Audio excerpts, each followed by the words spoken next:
Değerli izləyicilər, videonu bəyənib kanala abunə olun ki, hər kəs son xəbərlərdən anında məlumatlansın. Ramazan ayı boyunca toylara verilən fasilə artıq başa çatır və şadlıq saraylarında yenidən canlanma müşahidə olunur. Lakin qarşıdan Məhərrəm ayı gəlir. Bu səbəbdən şadlıq evlərində yenidən durğunluq yaşanacağı gözlənilir. Vətəndaşların böyük qismi toy mərasimlərini Məhərrəm ayından sonra planlaşdırırlar. Bəs bu məqam menyuların qiymətinə təsir göstərə bilərmi? Bunu öyrənmək üçün bir neçə restoranla əlaqə saxladıq.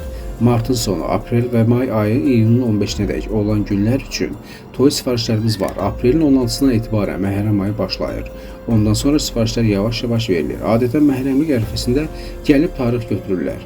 Qiymət artımı isə bizdən asılı deyil. Əgər bazarda artım olmasa, biz də qiymətləri qaldırmayacağıq. Bazarda ciddi bağlaşma olarsa, bizdə də 3-5 manat fərq yarana bilər. Administratorlardan biri deyib. Ramazan bayramından sonra toylarımız yaxşı gedir. Qiymətlərdə artım yoxdur. Məhərrəm ayından sonraki tarixlər üçün də sifarişlər verilir və qiymətlərdə yenə dəyişiklik yoxdur. Bazarda bağlaşma olsa da, hazırda qiymətlər eyni qalır, deyə administrator bildirib.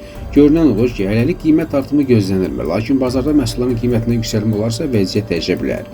Qeyd edək ki, hazırda şadlıq saraylarında mini qiymətləri minimum 35-50 manatdan başlayır. Bəzi restoranlarda isə bu rəqəm 100 manat və daha yuxarı məbləğdə təklif olunur.